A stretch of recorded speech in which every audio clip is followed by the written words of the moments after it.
I just want to thank all you guys for your support. We're now into year 2 of the channel and going strong, so hand on my heart, I'm humbled by your support. A special thanks to EY95 for recommending this horrific case. Also, pre-warning, this case is graphic and includes descriptions of horrific acts of animal abuse. I know this is a line for a lot of people, so I've set up chapters around this so you can skip forward, and I'll put something on the screen when I'm about to mention it. Anyway, now on with the video. In the early hours of the 7th of June 1992, 18-year-old apprentice hairdresser Katie Rackliff was brutally murdered whilst walking home from a nightclub in Camberley, a town in the south of England.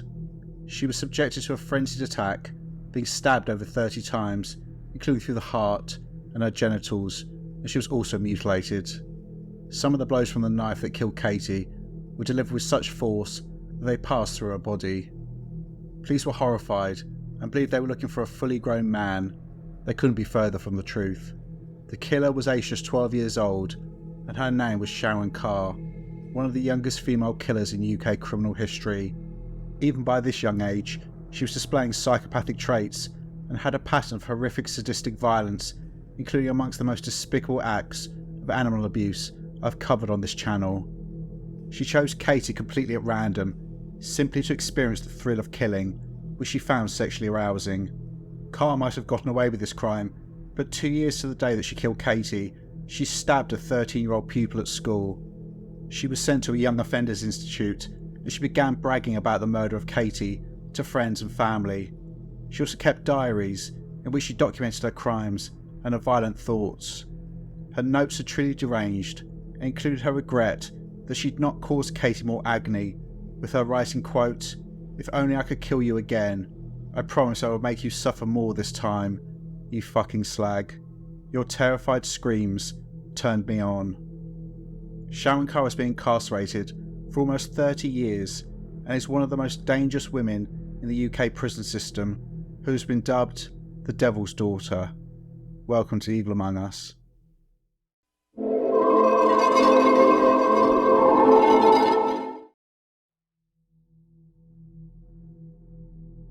Sharon Louise Carr was born on the 21st of December 1979 in Belize, a country on the northeastern coast of Central America. She's the daughter of a woman called Molly, who already had 3 other children by 3 separate men. It doesn't appear that any of these men were involved with raising the children, and Carr never knew her biological father. Soon after her birth, Molly met a man called George Carr, a Royal Army Medical Corps soldier, and the pair began a relationship, with George stepping into the role of stepfather for the children. The environment that Carr grew up in was nothing short of hellish, with repeated exposure to mental illness and violence. Specifically, Molly appears to have had significant mental health issues.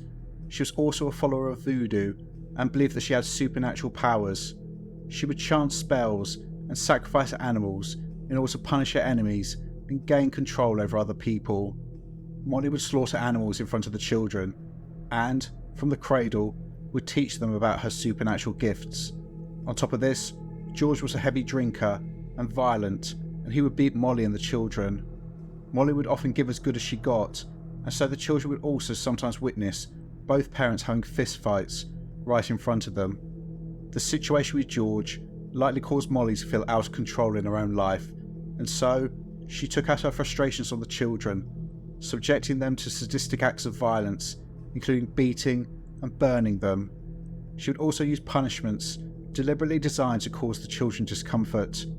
On several occasions, she put pepper on Carr's genitals, causing pain, irritation and inflammation. Molly and George married, and the family moved to the UK in 1986, settling on the Old Dean estate in Camberley, a town in Surrey, a county in the southeast of England. However, despite the change of location, the horror of Carr's home life continued. Molly continued performing her voodoo rituals, and it's been reported that she was responsible for a spate of missing cats in the area. Giving an idea of the temperament of Molly and the things the children were witness to, in 1987 she poured boiling hot fat over George during an argument when he tried to end the relationship. This caused serious injuries to both of them, resulting in them both ending up in hospital. Molly appeared at Guildford Crown Court charged with wounding. She was given a suspended prison sentence and ordered to undergo psychiatric treatment. In court, it was stated that Carr, at this point just 8 years old, had seen this incident and didn't react. She watched the flesh of her mother and stepfather being melted with boiling fat, and it had no effect on her. Even by this young age, extreme violence was completely normal to her. Molly then began a new relationship with a man who was again violent towards her and the children, so the cycle of violence that characterised Sharon Carr's childhood continued. Carr was enrolled at Cornwallis Junior School soon after she came to the UK and seemed to fit in well. Initially, she was a well-behaved, obliging and kind child who gave no indicator of the monster she would become and the horrors she would unleash just a few years later.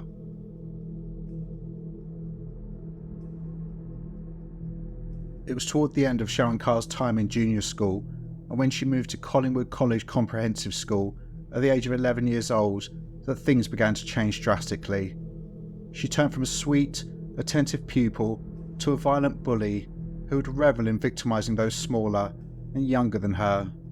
She also began to develop a fascination with weapons and would regularly come to school with a kitchen knife in her bag, which she would flash to her friends in order to impress them and show to others to intimidate them.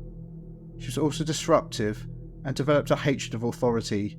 She would regularly tell teachers to fuck off and begin throwing things in class.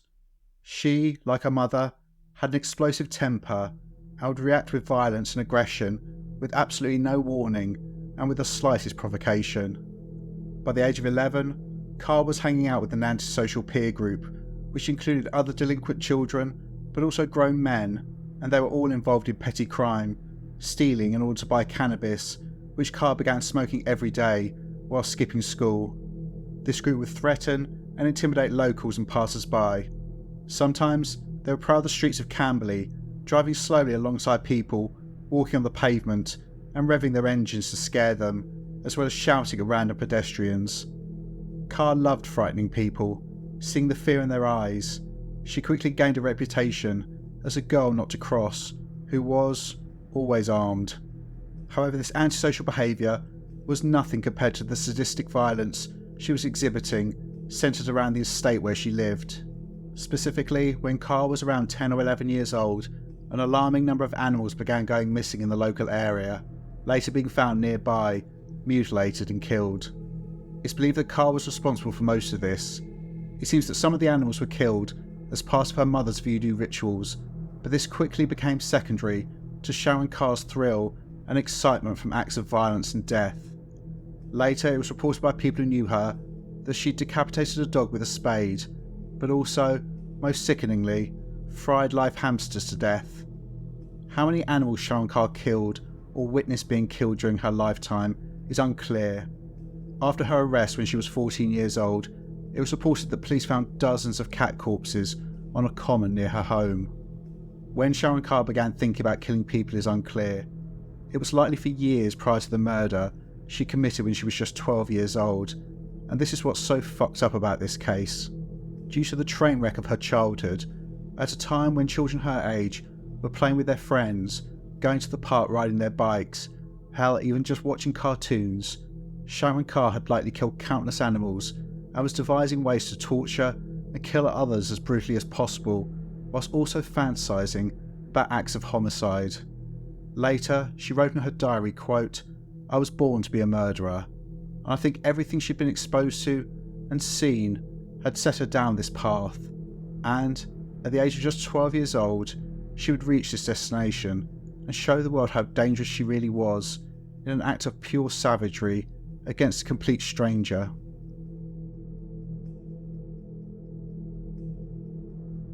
In June 1992, Katie Rackliff was an 18-year-old woman with her whole life ahead of her. She lived in Camberley and was the daughter of Helen and Joseph. She also had a sister called Joanne. At the time of her death, Katie was working as a trainee hairdresser with dreams of opening her own salon one day, but she would never get the chance. She was also nursing a broken heart, having just split up with her boyfriend. In order to get over the breakup, Katie agreed to go out with a friend of hers on the evening of the 6th of June. They went to a nightclub called Ragamuffins in Camberley town centre. Now there are two different narratives about what happened next. The first is that Katie went to the club and bumped into her ex-boyfriend. She then spoke to him and asked if they could get back together. When he said no, Katie left in tears. However, the other story I've read says that Katie and her friend simply got separated at the end of the night, and so she decided to walk home. Whichever account is accurate, the end result was the same. In the early hours of Sunday the 7th of June 1992, Katie Rackliff was walking the streets of Camberley alone. Unfortunately, also lurking the streets was Sharon Carr, a complete stranger to Katie, who was armed with a 6.5-inch kitchen knife. The pair met somewhere on Katie's way home, but what specifically happened next will never be known for sure, as Sharon Carr gave 3 different accounts of how she ended up murdering Katie. What actually happened is likely an amalgamation of her statements. The police's working theory is that a vehicle must have been involved, as Katie's body was found some distance away from her route home. Likely, Sharon Carr was in a vehicle driven by at least one adult male, potentially more, when they came across Katie walking home. It seems as though it's believed that Katie was offered a lift and got into the vehicle. I find this very hard to believe. Nothing I've read about Katie suggests that she was an idiot or particularly naive, so her willingly getting into a vehicle with a strange man in the early hours of the morning seems really unlikely to me. I think that Carr and the other person, or people in the car, were looking for a victim for her to assault or murder. They then saw Katie, a lone woman, walking home, and I imagine that Sharon Carr got out of the car and marched Katie at knife point to the vehicle. Katie was then likely driven to an isolated location somewhere on the outskirts of Camberley. Carr has previously stated that Katie managed to escape and ran off, but was chased and caught by Carr, who then launched a frenzied attack. Regardless of how Katie ended up in the clutches of Sharon Carr, the nature of her horrific death was determined by the injuries she suffered, which police officers described as akin to those inflicted by Jack the Ripper on his victims. Sharon Carr stabbed Katie at least 32 times with a 6.5-inch kitchen knife. She was stabbed all over her body in a frenzy. Katie was stabbed in the liver, stomach, lungs and breasts. The knife was forced between her ribs and straight into her heart. As well as stab wounds to her genitals, it appears that Carr had forced the knife blade into Katie's vagina and anus, causing horrific internal injuries. Katie had also been mutilated by Carr, with her body being sliced open. Some of the stab wounds had passed entirely through Katie's body, showing they had been delivered with considerable force. Thankfully, it appears that Katie died of blood loss rapidly after the attack began, with most of the stab wounds being inflicted after she'd passed away. This speaks to the overkill in this case. Sharon Carr was not just interested in killing Katie, she wanted to utterly obliterate her. Again, we have to speculate what happened next, but Carr was inevitably helped to move Katie's butchered body into the car, and they then drove approximately 4 miles to the town of Farnborough, where her corpse was dumped alongside a wall next to Victoria Road Cemetery. Katie's half-naked, mutilated body was found at 8 AM by some boys walking to school, and they ran home in terror to tell their parents. The police turned up quickly and covered Katie's body. It became clear that she'd been killed elsewhere and then transported to the site where her remains had been dumped. The specific location where Katie was murdered, the vehicle used to transport her body, and the other people who were involved have never been traced. Carr did give 2 names to the police, 2 teenage boys, who she said were in the car. However, they were spoken to and quickly eliminated. Those involved are quite likely still out there somewhere. Details of the crime were kept from the press, including the fact that a bracelet that Katie had been wearing had been taken. The cemetery was searched and no clues were found. Katie was found to have not been sexually assaulted, so there was no DNA evidence, there were no fingerprints, no one had seen anything, and this was during a time where CCTV was not as common as it is today, especially around smaller towns such as Camberley and Farnborough. Psychologists were consulted in order to build a profile. They determined that the police should be looking for a well-built male in his 20s or 30s, based on the force used in the murder and the fact that, although Katie had not been raped, the attack was clearly sexually motivated. They also believed that the perpetrator had a criminal history for escalating sexual or violent offences against women. To say that the police had no idea would be an understatement. To be fair, I'm not sure that anyone could have imagined that the murderer was a 12-year-old girl. Sharon Carr was buzzing. She'd killed for the first time and had gotten away with it. She felt emboldened, invincible, and wrote in her diary, quote, "I'm a killer. Killing is my business, and business is good." Had she stopped at this point, it's likely that Sharon Carr would have gotten away with murdering Katie Rackliff, but she wanted to kill again, and it was this bloodlust and her need to brag about her crimes which would be her downfall.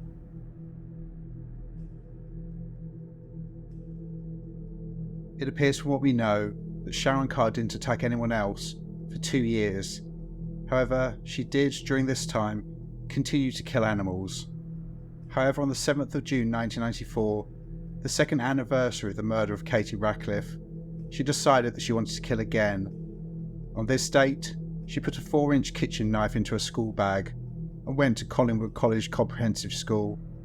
During morning break, she lured a 13-year-old fellow pupil called Anne-Marie Clifford into the girls' toilets on the pretense that she needed help finding a pound coin that she dropped on the floor. When Anne-Marie had her back to Carr, she pulled out a knife and plunged it into her back, all the way up to the hilt. The blade of the knife punctured Anne-Marie's lung, and she fell to the floor. At that moment, a group of 5 girls also entered the toilets and saw what was happening and raised the alarm. Anne-Marie later recalled that Carr stood there, calmly, with a bloody knife in her hand, with a huge smile on her face. Anne-Marie was rushed in critical condition to the hospital, but survived. If she hadn't been found when she was, there's no doubt she would have died. Also, if she'd not been disturbed, it's obvious to me that Sharon Carr would have slaughtered her. The police were called, and Carr was arrested. Throughout everything, she was completely calm. In fact, she seemed to find everything very amusing. She was laughing and smiling as she was led away. In an interview, Sharon Carr fully admitted what she'd done and told the stunned officers that she enjoyed killing cats and had beheaded a dog. After her arrest, Sharon Carr was sent to a mental health assessment unit as there were serious concerns about her behaviour. But instead of submitting to assessments and treatment, she attempted to strangle 2 nurses. This added to the list of charges she was facing, and in early December 1994, 14-year-old Sharon Carr was convicted of plunging a knife into the back of 13-year-old Anne-Marie Clifford at the assaults against the nurses. It's clear that the court could see how dangerous she was, and Sharon Carr was sentenced to be detained at Her Majesty's pleasure, which is the wording used when imposing a life sentence on those under the age of 18. So her release would only be directed by the parole board when she was felt to no longer be a danger to society. However, by this point, Carr's violence was fully unleashed. She began to serve her sentence at Aycliffe Secure Unit in County Durham, a unit for children who have committed criminal offences, but she immediately started assaulting other children there. She was then moved to the male-only unit at the centre, but the same thing happened again.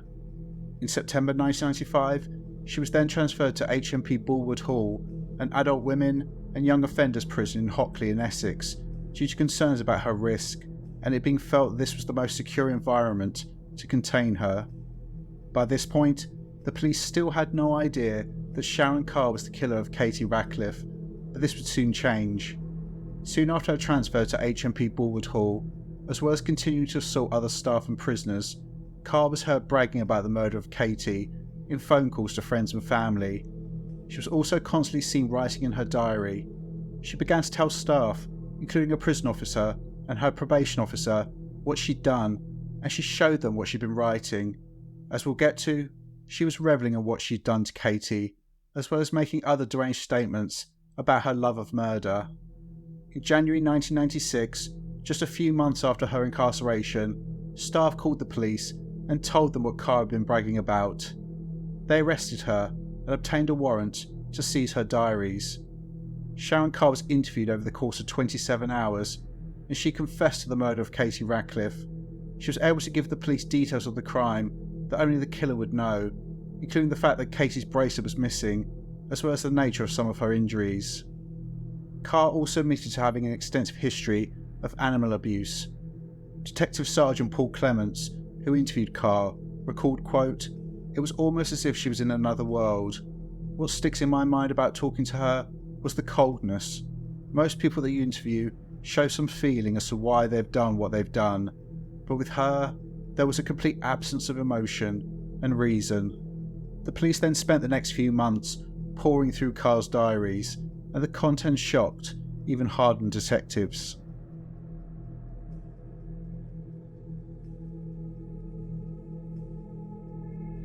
The diary entries of Sharon Carr give us a rare insight into the mind of a sadistic, psychopathic killer. These would be shocking enough, but remember, we're talking about a child.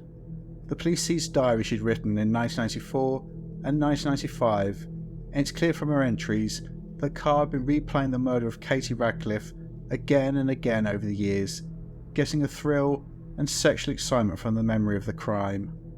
There are numerous entries, and I'll go through most of them. These are all direct quotes. So, on the 13th of January 1995, Carr wrote in her diary, "Remember KR?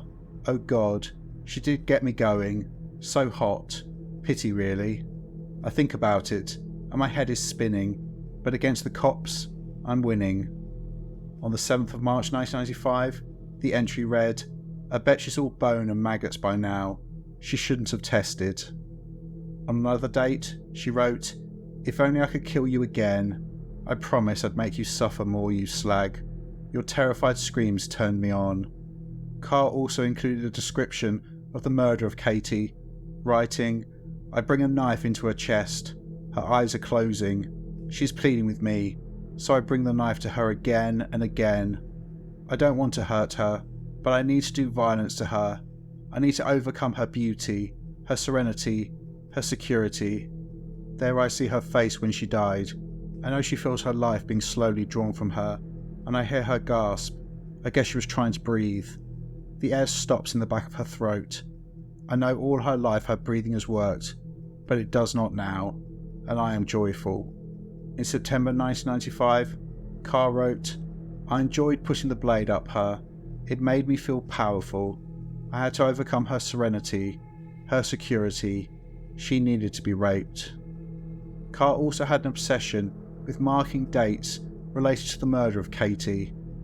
On the 7th of December 1994, Carr wrote, 2.5 years today, I put that slag in the ground." On the 7th of June 1995, the 3rd anniversary of Katie's murder, Carr wrote, "Killed KR, death by knife wounds and sex go together."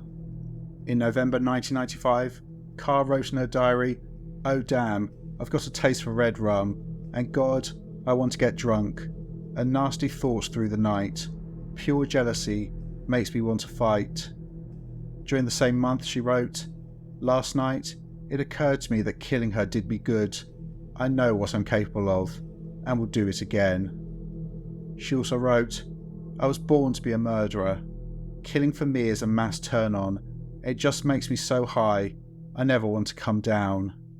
And finally she wrote, "Every night I see the devil in my dreams, sometimes even in my mirror, but I realise it was just me." These diaries were Carr's undoing, but also showed the police that they had stopped a likely serial killer in her tracks. In May 1996, Sharon Carr was charged with the murder of Katie Rackliff and awaited her day in court. Sharon Carr appeared at Winchester Crown Court in February 1997 and pleaded not guilty to the murder of Katie Rackliff. She claimed that she'd confessed to the crime in order to get attention. The Crown countered this, outlining how Carr had told the police details that only the killer would know. They also used her diary entries against her, showing that Carr was a rational, sadistic killer who had spent years revelling in her crime. Further entries were also presented before the court, as, despite the police taking her diaries away in January 1996, she'd simply gotten another one and continued her scribblings before this too was seized. On the 7th of June 1996, the 4th anniversary of Katie Rackliff's murder, Carr wrote, quote, "Respect to Katie Rackliff, 4 years ago today. Respect to the woman you murdered. Seriously?" Anyway, this entry and others showed that Sharon Carr was a girl without remorse or conscience whose sole focus since killing Katie had been reliving this crime and inevitably fantasizing about slaughtering others. It will be of no surprise that after a trial that lasted 4 weeks, on the 25th of March 1997, Sharon Carr, by this point 17 years old, was found guilty of the murder of Katie Rackliff, with the jury taking just 7 hours to reach their verdict. I've accessed a news report from the time, and it was reported that Carr burst into tears when the jury read out their verdict, but then she switched in seconds and began laughing and chatting to her lawyers. She then stood before Judge Scott Baker for sentencing. He said, quote, "What is clear is that you had a sexual motive for this killing, and it's apparent both from the brutal manner in which you mutilated the body and chilling entries in your diary that killing, as you put it, turns you on. You are, in my view, an extremely dangerous young woman." He then sentenced her. For the murder of Katie Rackliff, Sharon Carr was detained at Her Majesty's pleasure, so again essentially a life sentence, with a minimum tariff of 14 years being set before she could apply for parole. It's reported that Carr listened impassively whilst being sentenced, but then swaggered from the dock with a huge grin on her face as she was taken away. Katie's father Joseph punched the air and shouted yes when Carr was found guilty, and after her sentence told reporters, quote, "She should have been hanged. We'll be grieving for the rest of our lives." The savagery of Sharon Carr's crimes, her diary entries and mention of voodoo led to her being dubbed the Devil's Daughter in the press, something I have no doubt she loved.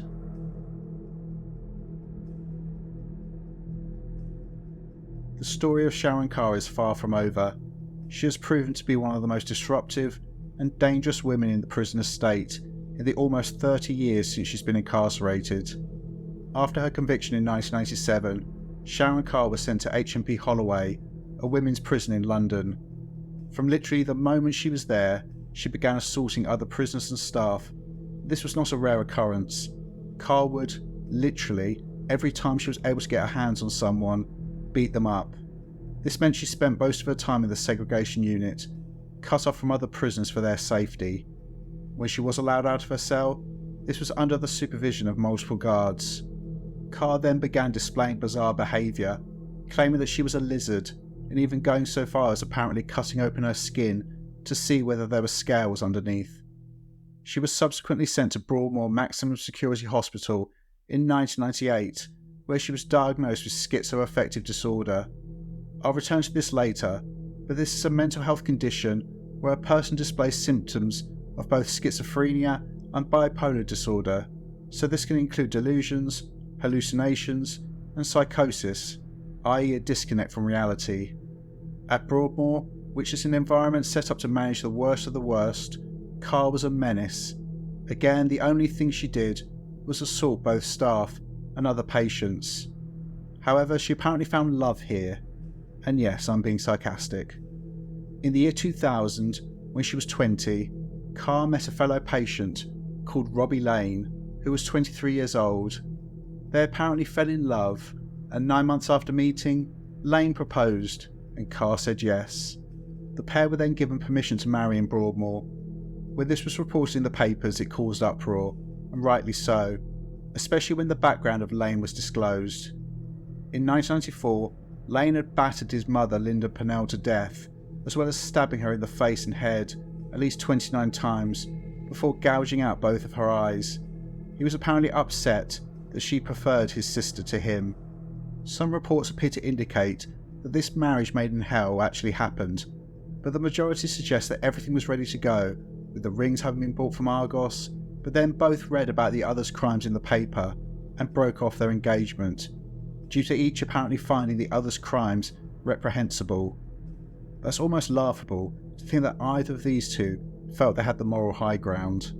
Despite her brutal crimes and the way she was behaving in Broadmoor, Sharon Carr felt aggrieved. She complained that her minimum tariff of 14 years was too harsh. She wanted this reduced so she could get out sooner, and also she wanted her murder conviction thrown out and replaced with one of manslaughter on the grounds of diminished responsibility. Essentially what Carr was trying to argue was that because she'd now been diagnosed with a mental health condition with features of psychosis, when she killed Katie Rackliff, she wasn't in full command of her faculties and therefore couldn't be held responsible for her actions. Her arguments were heard at the Court of Appeal in October 2003, and luckily, every argument was thrown out. Whilst it was acknowledged that Carr had since been diagnosed with a mental health condition, this was not assessed as being relevant to why she committed the murder in 1992. In terms of being released early, the court considered Carr's long history of violence in custody, including the fact that literally days before the hearing, she had, quote, admitted wanting to kill a fellow inmate by slitting her throat. Carr remained at Broadmoor until 2007, when it switched entirely to only accepting male patients, and she was then moved to Rampton Maximum Security Hospital in Nottinghamshire. Whilst there, she was in good company, including rubbing shoulders with people like Beverly Allett, a nurse who, in 1991, killed 4 babies and tried to kill another 3. Again, this hospital was used to house some of the most dangerous people in the country, but Carr continued to push the boundaries. She would assault patient after patient, staff member after staff member, and repeatedly told others about her fantasies of killing anyone she could get her hands on.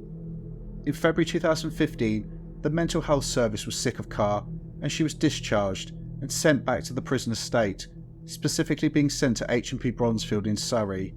It was determined that Sharon Carr was untreatable, and so there was no point in her remaining in a secure hospital. Back in prison, Sharon Carr was determined to raise hell, and the assaults began racking up, and she has, up to the present day, spent most of her time in segregation, with her access to other prisoners being restricted, and she requires a team of officers to monitor and move her around the prison. If given the chance, they're confident that she'd kill again.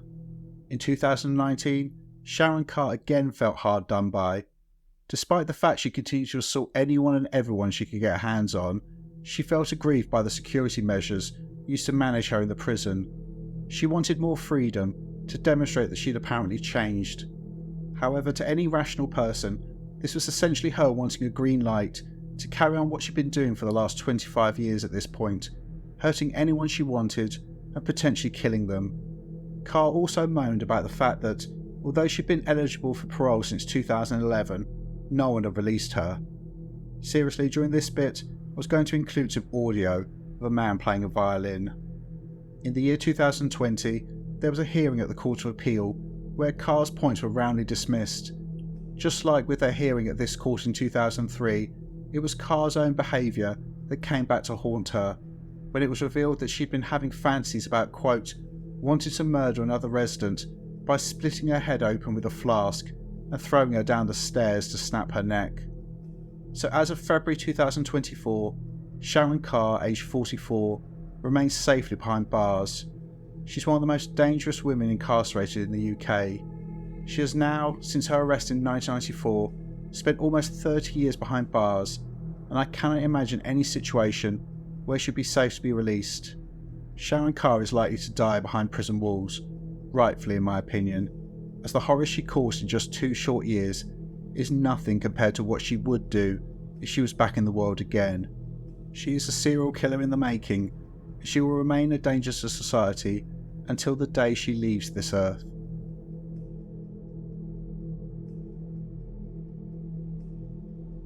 The more cases I cover on this channel, the more complicated the profiles of the offenders seem to become.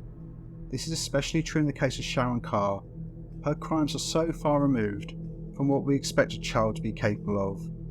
Luckily, as I've covered some horrific monsters, we can draw on other profiles to understand the crimes of Sharon Carr. In this section, I need to divide things into 2. Firstly, talking about her love of violence, and then also her choice of target and why. So as I was making this video, the more Sharon Carr's background reminded me of the case of Adolfo Constanzo, a cult leader who led a group called the Narco-Satanists in a ranch just outside the Mexican border city of Matamoros in the 1980s. Both Constanzo and Carr were raised by mentally unstable women who thought they had supernatural powers, believed in voodoo, and used animal sacrifice as a way to gain power. Both, from a very young age, were exposed to this horrific behaviour and participated in these rituals, so that both of their childhoods were solely characterised by blood and violence. Carr and Constanzo grew up to revel in violence. They enjoyed the power of life and death they had over living creatures, beginning with animals and proceeding to humans, and they both got a thrill and sexual excitement from these horrific acts. As extreme violence and death was normalised in the lives of both Constanzo and Carr at such an early age, they quickly needed to engage in more extreme acts of torture and murder to get the same rush. With Constanzo, this would culminate in him being in charge of a cult which murdered at least 16 people, including American student Mark Kilroy. So I think you can see, despite these two cases being entirely different in terms of the gender of the perpetrators and the decade and geographical location they grew up in, they had very similar profiles based on the same horrific childhood. With Sharon Carr, her background was, in some ways, even worse than Adolfo Constanzo's, as her mother Molly was a sadist, a woman who enjoyed abusing her own children. So on top of being involved in animal sacrifices and being indoctrinated with mumbo jumbo about supernatural powers, blah blah blah, Carr was also specifically shown that violence was something to enjoy. Harming others was a way to gain pleasure. As a result, her thirst for violence and the desire to harm others was, in some ways, even more pronounced than Constanzo's. By the age of 10 or 11 years old, Carr was so desensitised to violence and so focused on acts of sadism that she was devising the most horrific ways to torture animals, including decapitating dogs and frying live hamsters. However, it's clear this didn't satisfy her, and she wanted to escalate to murdering a human being, but not just killing them. She wanted to utterly destroy them. She wanted to see the terror in their eyes, knowing that they were about to die. She wanted to hear them beg for their lives and listen to their screams as she stabbed them repeatedly. Knowing she was the one doing these things and causing this reaction made her feel like a god, utterly powerful. This feeling was intoxicating, and in the absence of being able to do it again, Sharon Carr replayed this in her mind again and again and again. The killing of Katie Rackliff was, to her greatest accomplishment. Obviously, both cases I've mentioned so far are extreme examples, but nonetheless, they demonstrate the impact that exposure to violence can have on a child, how it can distort their perception of the world, and also, importantly, it highlights the role of shitty parenting in creating these monsters. And this brings me on to the second strand of this case, Sharon Carr's choice of target. Whilst Carr's use of violence seems completely random on paper, when you look into it, it isn't at all. While she has assaulted men over the years, it appears this has been as a result of a situation, for example not getting her own way. However, it's clear that she has specifically gone out of her way to target women, actively seeking them out in order to hurt them.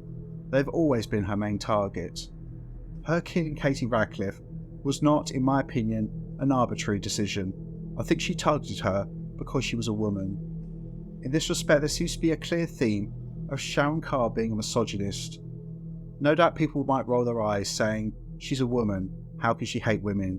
It's a bit like the argument, well, he's black, so he can't have a hatred of black people.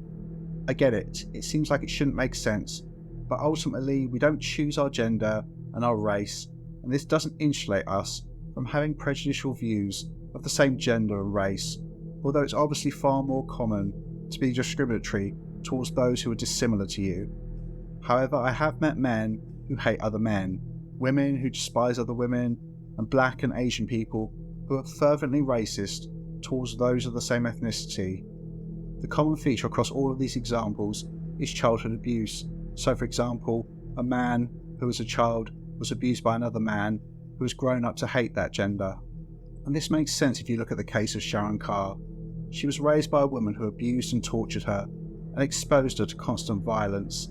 I think that Carr, due to the terrible woman that her mother Molly was, develops a hatred of women.